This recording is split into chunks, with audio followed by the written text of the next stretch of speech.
Hello, everybody. Happy Thursday. Thank you all so much for tuning in to the PHNX Coyotes podcast.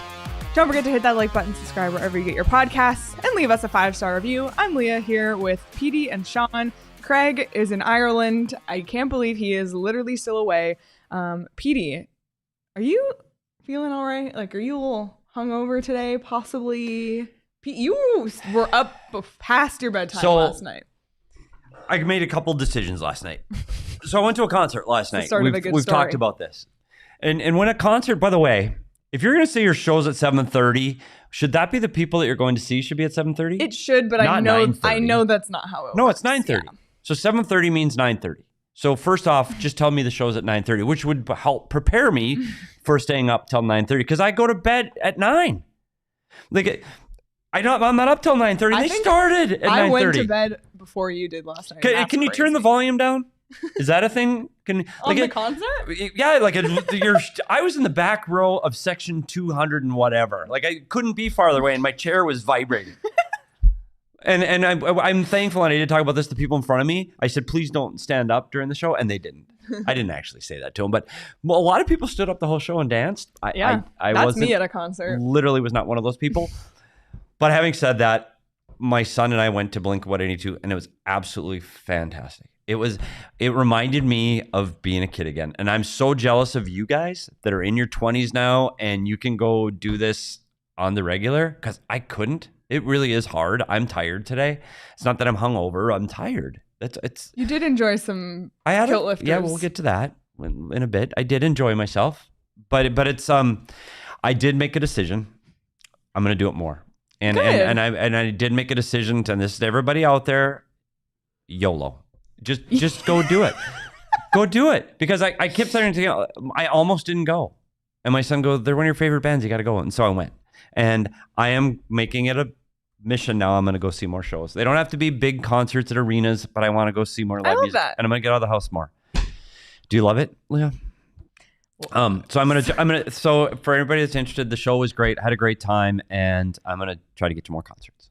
I really like that perspective. And you know what? I know you like your bedtime and your routine, but that's what life's about. It was 100% worth it. Not just going to the concert, but also sharing that with Jackson. The family time, it was a real special moment for me, doing that with my son. And just being, and I don't want to say your buddy, but he and I just went and had a couple of beers and went to a show. Yeah. Like, it was really cool. And he got to enjoy some of the music that I really liked from 20 years ago, and he got to hear some of my songs. And he heard them growing up because I played them, but it was really nice to share that. So great. Thanks for letting me tell that little story. Of course. And what number cup of coffee is this for you? It's today? A lot.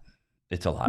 We're at 6 or 7. The limit does not exist. No, it's first thing. And by the way, we didn't have coffee in the house when I left to the concert, and I said to my wife, the only thing you have to do is you have to go get coffee, because I knew I'd need it first thing. So thank you. Wow. All right. Well, now that we've talked about your extracurriculars, let's dive in to the show today. And it's draft season. That's kind of been the theme of this week. And not just the draft, but there's a number of needs the Coyotes need to address this summer. I know you and Craig at the start of the offseason talked about, the overarching just things the Coyotes need to address. Obviously, finding an arena is number one. We understand that. Let's just say it so we can move on from it. But we are specifically talking about on-ice needs and positional needs, and whether that's something the Coyotes can address in the 2023 draft in 2 weeks, so whether it's something they can address through free agency, through trades, whatever that may be. I know the Coyotes are in a rebuild right now. We all know. They're not going out to get that star guy who's going to help them get to the promised land. That's not where they are. But they are in a mode of putting building blocks together to build toward a future. And the building blocks need to be ready when that time does come. And there are some needs on the ice that are still holes or maybe weaknesses, however you want to look at it, that the Coyotes need to address. So we're going to go through those today. And PD, where do you want to start with this? Well, I think we should go and look at right now what's in the cupboard now. Yeah. Whether we go and say at all 3 areas, forwards, defense, and goaltending, where we're at. Let's get a starting point of where we are. And we can talk about this team, and we look at their high skill and what do we have up front for goal scoring. It all starts with Clayton Keller. And he is going to be the building block that carries this team through the rebuild. He had a career year last year, and he's going to have to be the focal point of whatever they do offensively in the near future. And you hope that when the building blocks come up, that he's still there. So I think up front, offensively, you still talk about Nick Schmaltz as being a guy that can help contribute to the offense. I'm not sure. One, I know there's been a lot of rumors about him leaving and getting traded. I'm not convinced he's going to get traded. I think he's going to be a Coyote at the start of the season. Watch me be wrong in 10 days at the draft. But I think he's going to be there to start of the season. And I think he's another guy you look up at front. And in the forwards, you have to go with some of the younger guys. And Jack McBain took a huge step for me last year. And in the middle of the ice, Jack McBain is going to be a part of what this team does through the rebuild. I think he's going to slot in at a 3 or a 4. And then lastly, up the middle, you talk about Barrett Hayton. And Barrett Hayton's another guy that the second half of last season has started to raise the bar on what he can provide offensively. So I think when you look at the building blocks up front, I think those are the guys that you're going to have to talk about going forward, and add Lawson Crouse. I'm sorry, I forgot about Lawson Crouse. He's the other building block that up front, that's the core. And you could talk about the guys that are going to sprinkle in there. Christian Fischer, I hope they re-sign. They haven't re-signed yet as an RFA. I think that he needs to be part of that. Matthias Michelli, we saw that he is a guy that, gosh, he can add to the offense too. So I think there are some young players that played on this team last year that are going to still be there. And that's when before even looking at the pipeline. Yeah, that's not the pipeline. That's now. Current, which that already is promising, because then you turn to the pipeline. Logan Cooley, obviously, I think would be considered the Coyotes' top prospect. But is he? We talked about this. Is he going to be a centerman?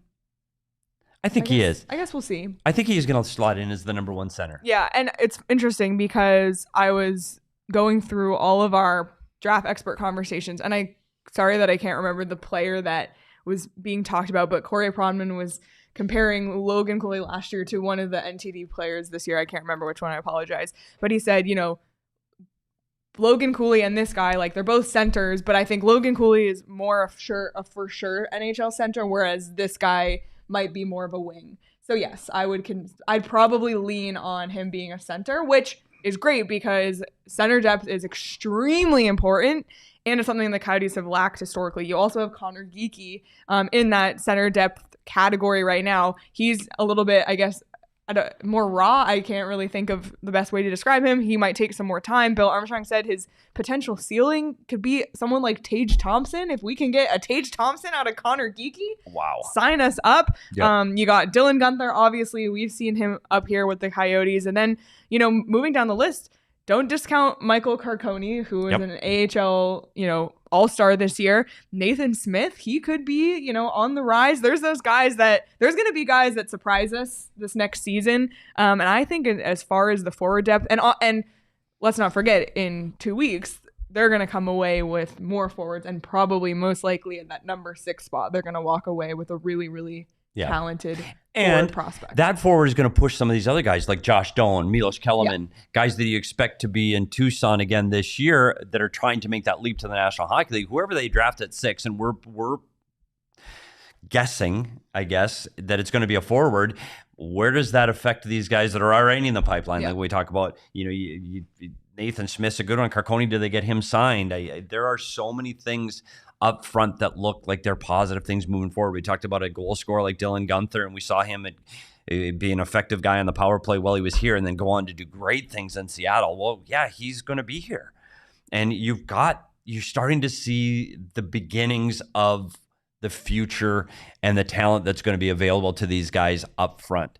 And it's exciting. I'm excited about the forwards. I'm not as concerned about. I think that the pieces are starting to come together for the forward. So in the forward, and I just want to finish this up at forwards, what their needs are at the forward position. I think you always are looking for centermen. Yes. I think always. If there's a great centerman there, this team needs a big, strong center. Physical, like a Logan Cooley could be a number 1 center. They need that guy that can get up and down the ice, and maybe that's Jack McBain, but I don't think you can have too many center icemen. So I think up front it's a center, but at 6, it's the best forward available in the draft. The best player available, take at 6. And we say forward because there's not a Cale Makar in this draft. There's not a Drew Doughty. So that's why we are presuming forward. And we've talked about Ryan Leonard at 6. There's some drafts that have Will Smith available at 6. Yeah. Now, if Ryan Leonard or Will Smith are available at 6, and the Coyotes can get a top end player that played on the top line of the best, the NDP line that they've ever had, and you could add that piece. Wow, that really is exciting for what you have up front for the future. So I think that first pick, the 6th pick overall, most likely will be a forward and will be a game-changing forward, a guy that's going to fit in your top 6. Yep. So forwards, I think is probably their most set position.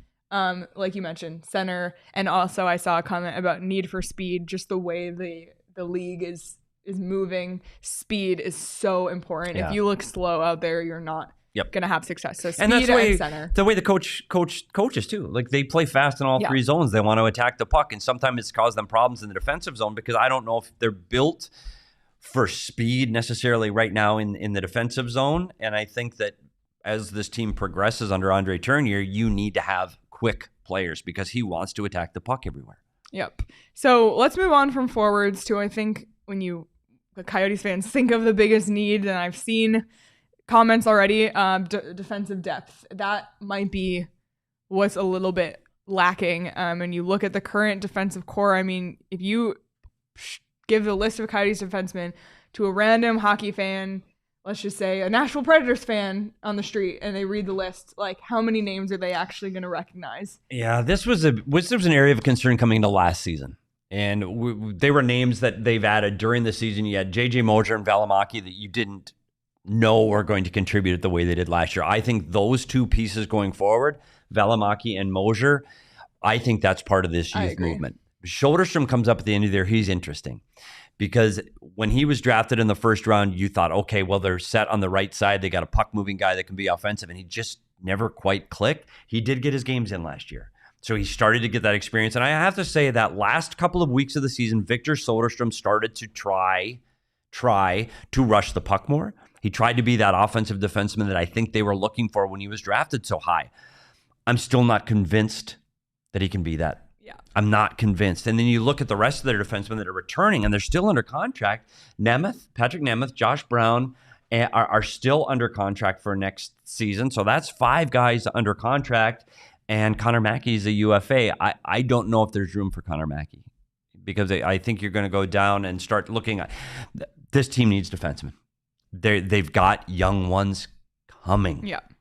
But we always talk about how defensemen tend to take a little bit longer to develop than a forward, for example. So you look at the pipeline, what's coming. Michael Kesselring, he was part of the Nick Bjugstad. And they really liked Kesselring. And he got to play a lot of minutes. And he's a guy that actually went after a lot of the times when Bill has made trades, he's had to take what he could get. You know, when here's we're giving you this piece.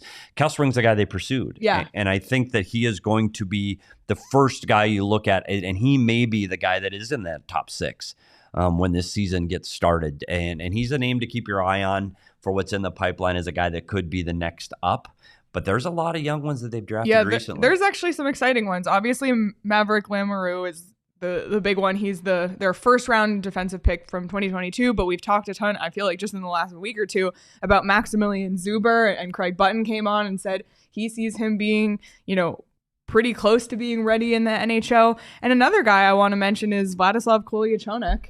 They're really high on him in Tucson. Yep. And if there's maybe that next guy up from Tucson, even maybe the chance to make the roster out of training camp, he's done his time in Tucson. He's only 22 years old. This could be the time that we see him rise, just like we saw JJ Moser and Juuso Valimaki kind of find their way this year. Yeah, but the one thing, I agree completely. But with Kolyachonok, you kind of know what you're getting. It's a more physical guy. It's not this team really needs that offensive puck-moving defenseman. Yeah.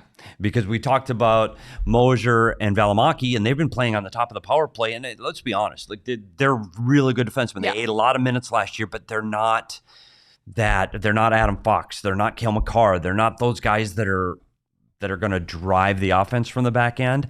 I think they're good pieces to what this team is trying to do. And that's when we talk about defensive depth. We talk about Jeremy Langlois.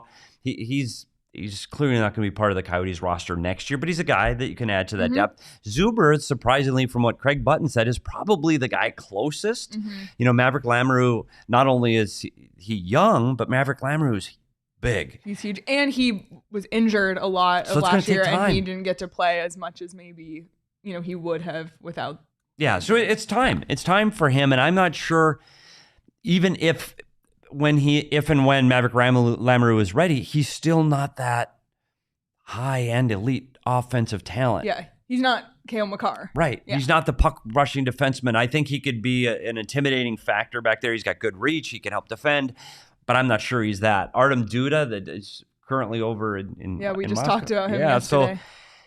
So, maybe getting him to North America makes him a guy that can adjust to the game quicker now that he's in North America, and maybe he's the guy that moves up the pipeline quicker. I'm still looking down their list of depth, and I don't see the wow guy. And I think Victor Soderstrom being drafted so high so recently was a guy that you would hope by now is your top pair defenseman that's really driving the offense. And maybe it clicks. You never count a guy out because he started to get those games, but we haven't seen what was expected of him when he was drafted that high. We haven't seen the defenseman, and even like Rasmus Dahl in Buffalo, that when he got drafted, it took him some time to get to be where he is now. That he wows you right now when he gets on the ice. The Coyotes need that at the back end. So that's when we talk about what are their needs on the back end. I think there's two things.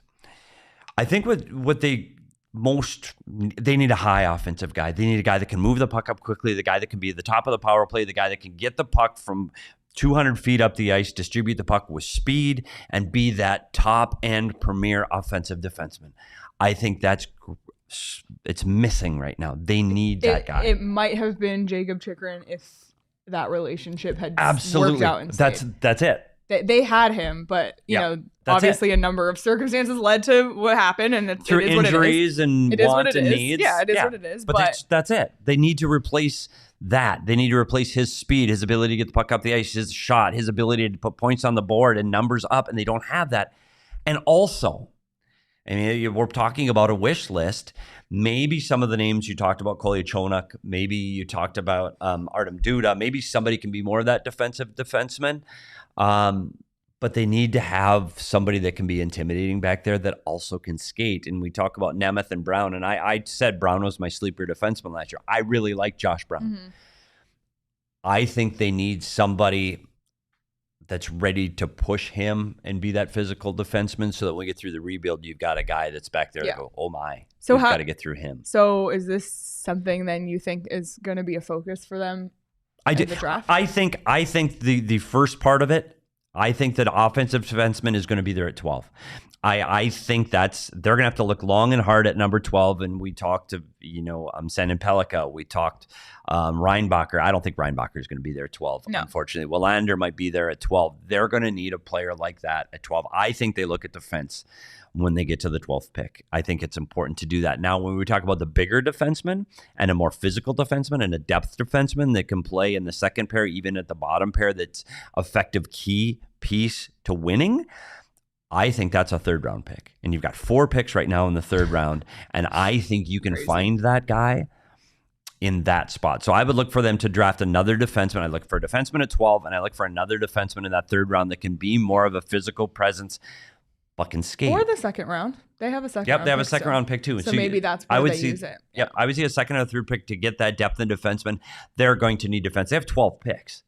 I would expect them to pick defensemen in this draft, and I would expect them to pick one in their first round. I still think they'll pick a defenseman at 12. Very interesting. Last position that we'll talk about is the goaltending position, and this one is interesting. Obviously, you got Veggie, you got Ingram, and you got Prosvetov. We've already touched on it. It's very, very, very doubtful they're going to go forward with all 3. And the reason is if they sign all 3, one has to clear waivers to go back to Tucson. Is one even going to make it through waivers? That's the risk they would have to weigh in making that decision. So that's what they currently have. But in the pipeline, there's Anson Thornton, obviously Prosvetov, and then David Tendick. So not a ton going on in the goaltending position. We talked about this yesterday when we talked about Adin Hill. You know, the Coyotes historically have done better signing goalies than drafting goalies. So what are your thoughts on this one? Well, for now, Vejmelka is still number one. I don't see him being the guy that gets traded over the summer. I think he's back. I think he's the number one goalie coming into the season. Now, if he brings some trade value, can you sign Ingram and Prosvetov and that's your 1-2 going in? I mean, you could, but it's very unlikely. I think they'll have to move one. They'll try to move one of those guys before the draft if they can. I don't see them signing Ingram and Prosvetov for the reason you said. They're not willing to sign somebody and lose them for free. Nothing, yeah. David Tendick was a player that they drafted in a later round a few years ago. Played a lot in the East Coast League. I don't. He played well when he had his opportunities in the American League, but right now I don't think they see him as the goalie of the future. Now, a player like that, they could sign for depth and put him down in the East Coast League, but the reality is they're probably going to move past David Tendick in this year's signings. So you look at the pipeline, and Thornton's a guy that they literally found out of nowhere last year that they just gave an invite to camp because of his size. He is a massive goalie. He is huge, and they feel that his upside is there, and so they might be able to get Thornton and propel him along. But he was in juniors last year, and I think he's another guy that's maybe not quite ready, and they're not quite sure where he is going to fit in, and he's not. I don't know if you can pencil him in as the 1A right now. And the other guy they drafted a few years ago in 2021 in the 4th round was Rasmus Korhonen, and he's a Finnish goalie. And again, not anointing him a number one by any means. I'm not sure what their plans are for Korhonen. He had an okay year last year. His numbers weren't great in Finland. They were under 900. I'm not sure about Korhonen. So when we talk about another position that I think they need to draft for, I think they need to draft a goalie. That could be one of the 4 third-round picks. Yeah, and I don't. We've gone over this with scouts, and I've debated this with scouts for a long time on drafting goalies early. This organization has had a very poor record of drafting goalies in the first round. They have 2 first-round goalies recently, Mark Visentin and Patrick DeRoche, neither of which played for this team. And if you're going to spend a first-round pick on a goalie, they better play. It better be Carey Price. It better be Marc-Andre Fleury. You better get it right. Yeah. Don't miss on a goalie in the first round because you only need one of them, and you can get one in other ways. We've seen it over and over and over again here. It's like the one thing this team has going for it. look at Hellebuck gets drafted by Winnipeg. Ottinger gets drafted by Dallas. Vasilevsky in Tampa Bay. It is even nice. Carey Price in Montreal for his prime. When you draft them, it is great when they become the stalwart cornerstone of your franchise, and you drafted him. That's fantastic. But if you don't, you can find them. Like, Kemper wins the cup with Colorado, but he wasn't drafted there. Adin Hill wins the cup this year. He wasn't drafted there. Like, you don't have to draft the goalie to win, but it's nice if you have that guy to be the cornerstone of your franchise. One, it ends up being cheaper for you in the long run because you're going to have to pay somebody a heck of a lot of money to fill those shoes. So I do look for the Coyotes to pick a goalie in that 3rd round. I think they'll get a defenseman in that 3rd round. I also think they're going to have to draft a goalie because the life cycle of these goalies, even when you do draft them, it's quick. Like, if they don't propel, and that's like we talk about David Tendick, you need to show progression and you have the ability to move up because there are so few positions available. You have a couple in the East Coast League, a couple in the American League, and a couple in the National League. You don't have a lot of space for them to play. So if you're not moving forward, you're moving out. Yep, very true. Dum Dum said Coyotes got goalies and jerseys down, that's for sure. Yeah. Signing goalies, not drafting them. But yes, you are absolutely correct. So of everything we just talked about, what do you think if forward defensemen, goalies, what is the most pressing need and what do you think can be addressed the quickest? Well, I think the most pressing need is defense. Yeah. And I think their ability to find an offensive defenseman and adding a second pair guy that can help defend, I think they need to fill the cupboards with defensemen. I think that's the overall arching theme of this organization, that they need defensemen. I think Bill started that last year when you talked about adding Kesselring, and you look at what's done with Moser and Valimaki. I think they're starting to address it, but I think for long-term success and a team that you want to win, you need to have depth because guys get hurt. You need to be 8-10 deep. in the defense position, and they're not there right now. And we've said it over and over and over again for years. They need that star number one center, and I'm not sure they're going to get it at 6. And maybe it's Cooley. And Craig says that over and over, that maybe it's Cooley. And it might be. So I think the pressing need for the organization is to find and stock the shelves with defensemen. Yep. And we will see if they do it in the draft. We'll see how Bill Armstrong goes about this. And, hopefully we'll have the chance to speak with him a lot over this next month or so. So we can really get to the bottom. I mean, he's not going to give away his plan, but it would be interesting to know what their approach is. So very interesting. So we'll get him out on the golf course and we can ask him. Yeah. One thing about hockey players is they love to golf. They do. They really do. Clayton Keller, I mean, he's a scratch golfer. When we had his agents on the show, they were talking about his little chipping area in his backyard. I wonder if Clayton Keller shops for Pins and Aces. If he doesn't have that shirt that he had in the golf tournament. The Phoenix one? Yeah. Unreal. Ridiculous. Unreal. If you missed out on it when we had our Keep It 100 golf tournament a few weeks ago, everyone who signed up got a custom Pins and Aces PHNX collab shirt.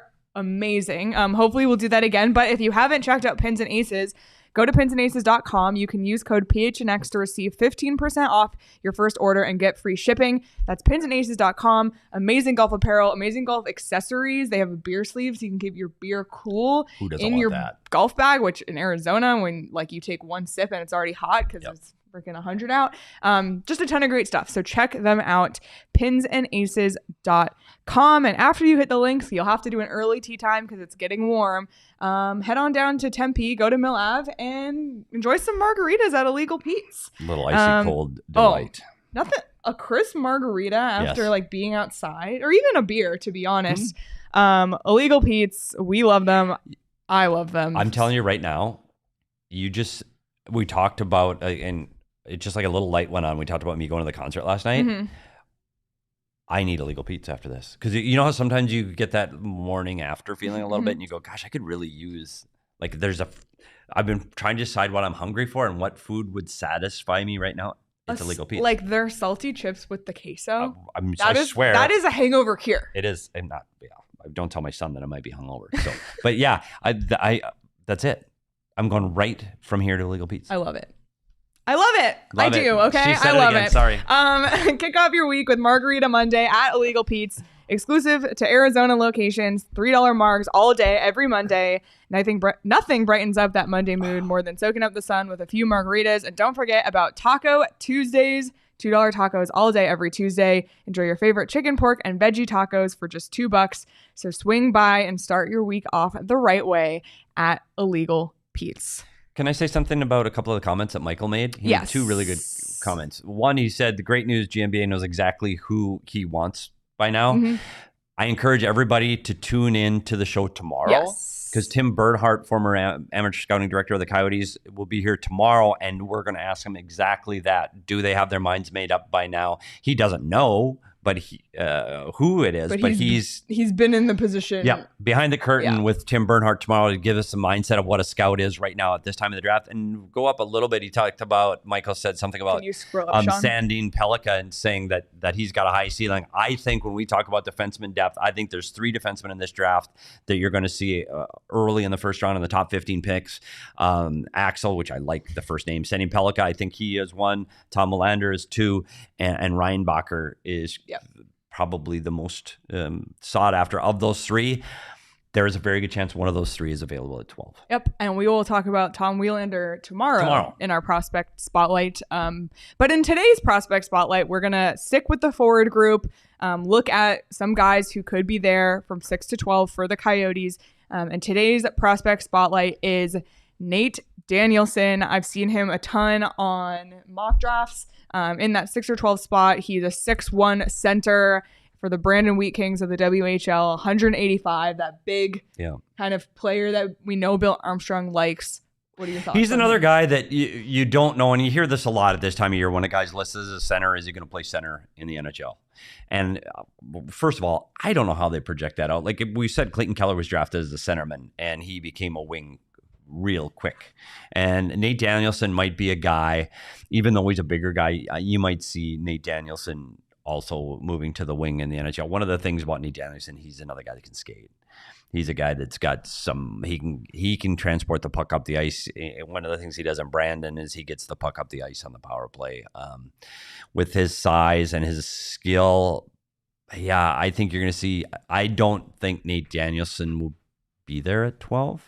He might, but on the prospect list we talked about their needs, Nate Danielson for Brandon at his size and his ability, and he can do a little bit of everything.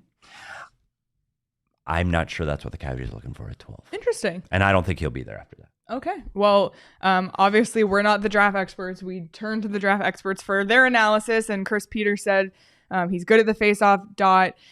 His size and skating ability is good enough for him to remain a good option down the middle long term. There you go. And he projects him as a middle six center for a team going forward. Yeah, that's what I've heard when I talk to people do that middle six. But one thing, Leah, we talk about when you need to win, you need somebody to fill those middle six roles. Like you have to have guys that can play second and third line. Yeah. And we've talked about McBain might be the prototypical fourth line center. Maybe Nate Danielson's a third line center. Yeah. And that's okay. Yeah. I like this comment from Roaring Fork. CHL prospects are the most frustrating simply because they play in the CHL. It is interesting to look at how the landscape of, like it used to be, you look at the first round, it's like everybody plays in the CHL. And now you're looking at all these NTDP guys, all these college players. The Europeans are really making a name for themselves. It's just really interesting to see the evolution of where the draft pools are coming from. And it used to be like when I grew up in Canada, it was like, wow, like you go to the CHL, but now we're seeing Canadians go to college and choosing that route. So it's just the landscape of the route for players has been really fascinating to follow. But and also there's the issue of the CHL NHL agreement that prevents players from being able to go to the AHL. That's something that the college players have that the CHL players don't. I don't know how much that factors into any decision, but it is just a note. But I think there's a couple things, and Nate Danielson plays in the Western League, and I think that even across Canada the leagues are different. You always think of the Quebec League as that's the skill league and the high point league, and the Western League's a little more grinding hockey. So you think of it that way, but I think what's changed, the CHL players are still premier players. Yeah. They are. But I think what's happened is the NDP and the American player, that program has really accelerated the development of American-born players, and the NDP program is why you're seeing these guys get drafted so high. And that includes like Austin Matthews. You see and Clayton Keller. You see the development of the American kids. They throw them all in the same basket, and they help that group of 20. With the CHL, it's a massive league there's so many kids playing in Canada. Can you imagine if you met like the NDP, if you do that in Canada? I mean, I can't even imagine what kind of a team you'd produce doing that consistently. So I think that these other countries have, you're developing the players differently than maybe you did in the past. And I think the Americans are just catching up with that part of it. But anyway, I think Nate Danielson's a guy to be aware of. I don't see him being a Coyote. I just want everyone to write down every time code anytime PD makes a claim so that we can because watch him pick, but the 6th pick overall they take. When they run the tape, the Coyotes might even clip this to use as like a like PD, you're an idiot. Yeah, for sure. Wouldn't be the first time we said that. PD, you're an idiot. Like I don't know. Like, and I keep saying that they're going forward at 6, defenseman at 12, goalie and defenseman in the 3rd round. I have no idea. but here's the other thing I'll say. They have a list, but they don't know. Yeah, they don't know either. But they don't know. As much as we don't. Like we're sitting here saying they do know they know the players extremely well, but they don't know who's going to be available. They didn't know Shane Wright was going. Well, maybe they did know Shane Wright was going to drop to 4, but you don't know if somebody's going to. They want somebody else, and somebody you didn't think would be there might be there at 6, and now you've got to decide. And that one of the names we keep saying at 6, we talk about Will Smith. And we keep saying, well, there's no way. There's no way Smith will be there. We didn't think Shane Wright was going to be there last year. Yeah. So if Will Smith's available at 6, I don't know how they pass on Will Smith. And it's funny, we joked about Will Smith back in December. And it would be just ironic and funny if it ends up being Will Smith. And Ryan Leonard's another one. If I think and again, maybe I'm biased to the Draft American expert, kids. PD. If those two guys are available, if it's Will Smith or Ryan Leonard, if either one is available at 6, I can see the Coyotes going that direction at the 6th pick. I may be completely wrong, and they may have Reinbacher's jersey printed up all ready to go for the draft. Yeah. I don't know. Well, on a show that we're talking about needs, I think it's fair that we're speculating what they could use their picks on. So Absolutely. there it is. Doesn't matter if you're in the CHL or the NTDP because there is Circle K near you. There is. When I was in Canada in April, like I noticed how many Circle Ks there were just in Ontario. I noticed how many Circle Ks there are here because I always get my gas at Circle K. And the reason for that is because there's always one when I need gas. Like the worst is when you look down and you're like, I got to find a gas station. Like Circle K's there. They're there for you. And while you're there pumping your gas, make sure you go inside, grab yourself a snack. Unbelievable. The Circle K branded snacks are phenomenal. I feel like we haven't talked about them in a while. They're chips, money. You love the orange slices. Orange slices. Yeah. Again, yeah. And of course, I'm going to stop on the way home. And of course, Polar Pops. It's 100 degrees outside. Go inside, grab a Polar Pop, and make sure you're not missing out on all this great stuff right now. You can text PHNX to 31310 to join Circle K's SMS subscriber club and get a buy one, get one free offer on 32-ounce Polar Pops. Head to circlek.com/store-locator to find a Circle K near you. The only thing that could possibly be more delicious than a Polar Pop right now, an OG's gummy. The weekend's coming up too. The weekend is coming up. Kick back and relax. Take an OG's, whatever it is you're into. Indica, sativa, Happy Balance, CBD, THC 1-to-1 ratio. They have mixed bags now of the fruits and the creams. Watermelon, red apple, peach, blackberries and cream, orange creamsicle, peaches and cream. We got pink lemonade dropping on June 21st. That's next week. Can't wait to try. So the Sleep Edition gummy, I could have used that last night. I had a really hard time falling asleep. I wish I had my Sleep Edition gummies on hand. But whatever you need, OG's has you covered. And if, for a Father's Day gift, if your dad is into that sort of thing, it's never been easier to cross Father's Day shopping off your list. So you can check out OG's online at ogsbrands.com and on Instagram at ogsbrands. You can also find their products at your local dispensary. You must be 21 or older to purchase. All right, PD, I think it's time to put on our tinfoil hats. Okay. Let's do it. Tinfoil hats, but make it fashion.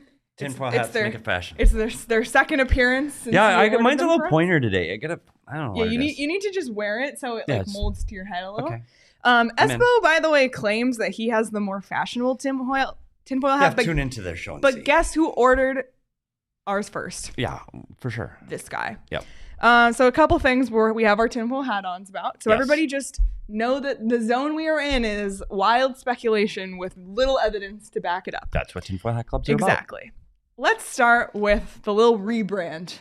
The rebrand. The Coyotes out of did. nowhere. So out of nowhere, and thank God for our Discord because they find things right that away. I don't see. Boom. Right in the Discord yesterday, someone pointed out the Arizona Coyotes changed their profile picture and cover photo on Twitter and on Facebook.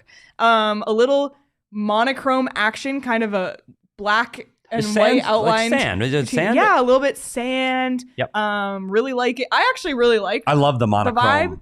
Kachina. So what is going on here? I don't know. So is this? You can say whatever you want. The tinfoil hats on. Is this the start of the rebrand? Either A, is it a new sweater? Ooh. Because we talk about how fashion forward this organization is with Ruigi and the Desert Night jerseys. Are we going to a new theme, the monochromatic sandstorm, Ruigi edition? Could be fire. Or is it a rebrand and new colors because we're moving to a new location? Before we speculate on that, I do want to ask Sean because someone in the Discord did want Sean's take, and we're going to Sean because he is the graphics lead at PHNX. He has a good eye for design. Sean, what would you think of a monochrome jersey? Ooh, I think it could, in theory, go crazy. Like, I like the colors. I also, fun little detail that I just noticed about this is the Yotes Forever, which I really like. And they still have, like, the red in here. So, I don't know. Maybe they're relying on the black a little more, which I don't think is necessarily a bad thing. Are they copying the D-backs? I don't know. Ooh, like the Serpientes look? Yes. Ooh, that could go crazy. Also, and this is actually a very good and not, it's more of a logical point. Brady said, is there a rebranded team with the league-wide switch to Fanatics? Potentially. The new arena era could be one. It also just could be like right before the draft, kind of new era for that. I wonder if there's a hint here of the color of the draft suits, like sand suits. Ooh. Sandstorm. I just thought of that. Sandstorm as they roll in. Interesting. But on the subject of arena, the Coyotes also announced the location of their draft party. Where? And something that we saw a ton when they were pushing the Tempe and they were, campaigning for Tempe wins. Yes. Every event the Coyotes held was in Tempe because they are building the relationship, of course. So they announced their draft party. They did? Yesterday. And guess where it is? I don't. Where is it? It's in Scottsdale. Where? It's in Scottsdale. Time for the tinfoil hats. What does that mean? Is this mean anything that they're trying to build a relationship with the businesses and people of the city of Scottsdale for any particular reason? Think about that. To me, just the fact, just how much of an emphasis they made on building that with Tempe, the fact that they chose Scottsdale, I don't know. It's a sandstorm brewing in the East Valley of Scottsdale. And they're going to Wasted Grain, and I think grain is the same color as sand. I'm really getting in the weeds. But that I like it. And it's funny because we talk about Scottsdale as the location where they could have been all of those years ago, if not for Steve Ellman putting the team in the West Valley. This team could have been the Scottsdale Sandstorm Coyotes a long time ago. And unfortunately, they're not. The Los Arcos site has come and gone. But stay tuned over the next week for Craig Morgan. That's all I'll say. Thank God. He'll be back and we can start talking about shit again. Thank God. Oh, man. So that's it. We just think that the Sandstorm is interesting when every time you rebrand something and come up with a different color, people are going to talk. I would love to see sand, and I love the Serpientes idea with the Coyote jersey. Give it the black pants and the sand. I love it. Black helmets, black gloves. Love this tinfoil hat one from Nicholas. It's very sandy where that boardwalk area is by the aquarium. The desert theme fits. I like it. But like Cole said, it does come full circle. And wouldn't it be something if the Coyotes ended up in Scottsdale where they always should have been from the start? Where they were going to be in the start. Like where the shovels went literally. And where they should have been. Yeah. Couldn't agree more. Is that it for tinfoil hats? I think that's it. Okay. That was fun. That was fun. All right. That's tinfoil hats. Let us know your theories on the little rebrand, on the draft location, or it could just mean absolutely nothing, but we wanted to have fun with it. Sure. And that's maybe what the we do Twitter guy was just bored. Well, we've seen some of your tweets, so yeah, could be. Who knows? Man, well, the 2022-23 season is officially over. And there's already lines on the BetMGM sportsbook for next season. For real? Yeah, for Stanley Cup winner. Is the Coyotes in there? Yeah, every team has odds. But first of all, there's so much stuff because you can bet on the specific team. You can do the nation of the winning team. Wow. Will an original 6 team win? Yes or no? The state or province. You can bet on that. Of the winning team. The winning division. Can bet on that. Will there be a new champion? Yes or no? Wow. There's just I'm literally look at me scrolling down this list. There's so much stuff. And that's right now. That's right now on BetMGM. Okay. I'm going to go no on Canada. Yeah. Maybe Toronto. Do you think? Not what their odds are, but where from 1 to 32. 1 to 32, where are the Coyotes? Where are the Coyotes to win the Stanley Cup? And I know it's obviously not going to be good odds, but where do you think they fall? 30.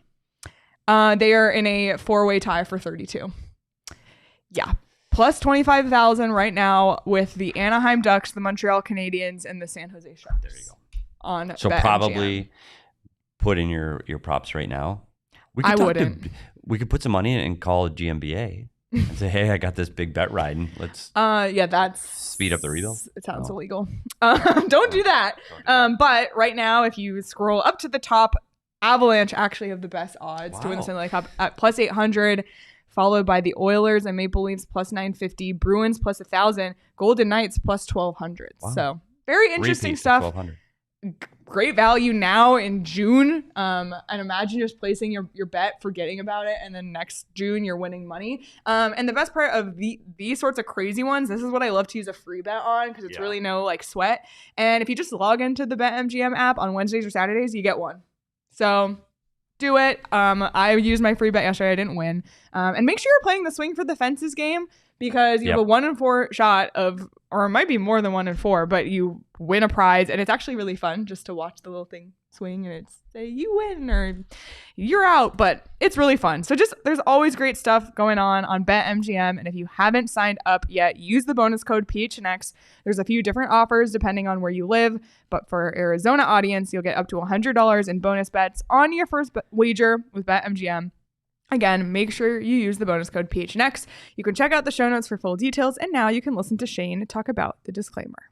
Disclaimer, 21 plus to wager. Visit BetMGM.com for terms and conditions. U.S. promotional offers not available in Washington, D.C., Mississippi, Nevada, New York, and Ontario. Gambling problem? Call 1-800-GAMBLER. Colorado, D.C., Illinois, Indiana, Louisiana, Maryland, Mississippi, New Jersey, Ohio, Pennsylvania, Tennessee, Virginia, West Virginia, Wyoming. Call 877-8-HOPE-NY or text HOPE-NY 467-369, New York. Call 1-800-NEXT-STEP, Arizona. 1-800-522-4700, Kansas, Nevada. 1-800-327-5050, Massachusetts. 1-800-BETS-OFF, Iowa. 1-800-270-7117 for confidential help, Michigan. So, PD, we talked about your night last night at the concert, and you actually sent me a photo last night. Always thinking about marketing. Yep. Even during the show. But not just for the sake of marketing. This is literally your drink of choice. So this is PD last night at the... That's Footprint Center live. At the Blink-182 Yep, concert. Blink-182. I didn't know what to expect. I hadn't been in Footprint Center in a long, long time. And they had, not only if you went to the right outlet, they had Draft Kilt Lifter too. They had WOW. And WOW was my backup option. Yeah. But when I saw the Kilt Lifter on Draft and in the big it's cans, the tall boy version? It is the tall boy. And you don't, Over, under, how many Kilt Lifters? 2.5. Over or under? The silence tells me everything I need to know. It was an over. Oh, man. Well, the good thing about Kilt Lifter is it literally is on tap like everywhere you go in Arizona. Loved it. That's what I love about Four Peaks. It's everywhere. But that's just, they're not just our sponsors. Like, we use this. I love it. We love it. For sure. Anywhere you buy your beer, pretty much any restaurant you go to in Arizona. And of course, you can always check out the Four Peaks 8th Street Pub because they have great food and they have their whole selection of drinks as well. So you can check out at Four Peaks Brew or at Four Peaks Pub to keep up with the latest at Arizona's hometown brewery. You must be 21 or older to drink Four Peaks, and please drink responsibly. All right, we got to round it out.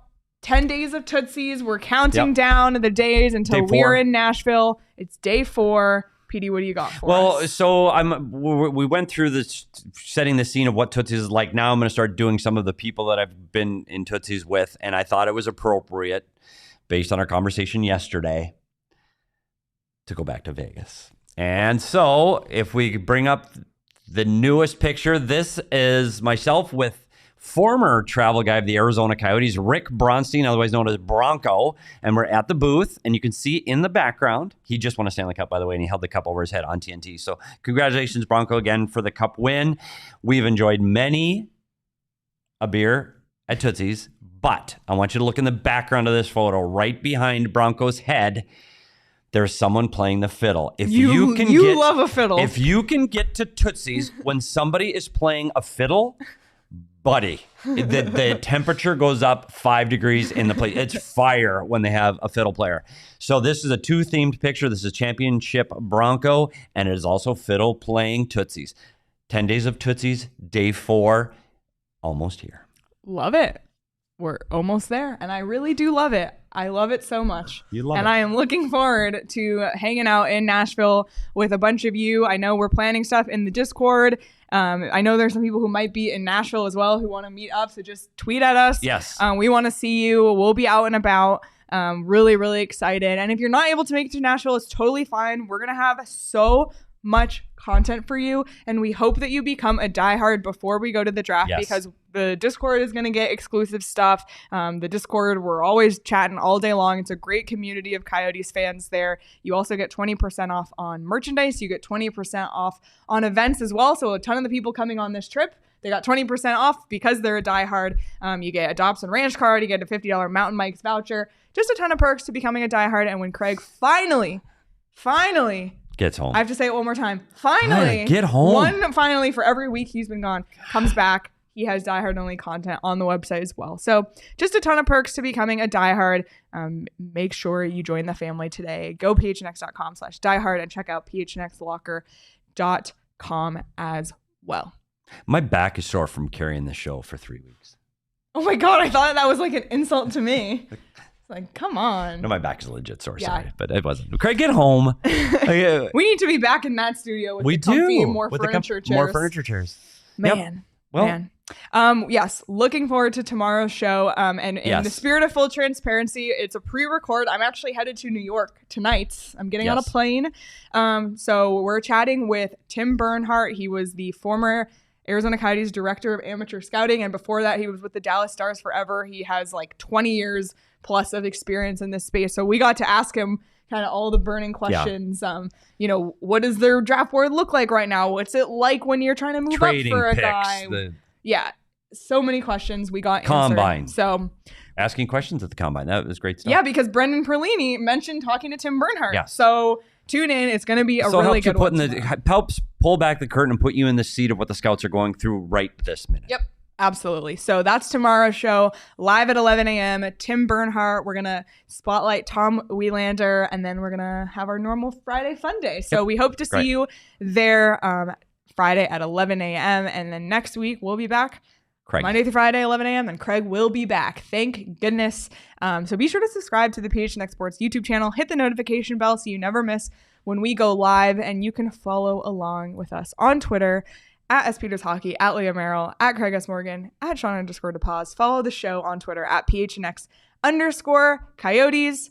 Hit the like button on your way out if you're listening on audio. Leave us a review. We appreciate it. Everybody, enjoy the rest of your Thursday, and we will see you on Friday.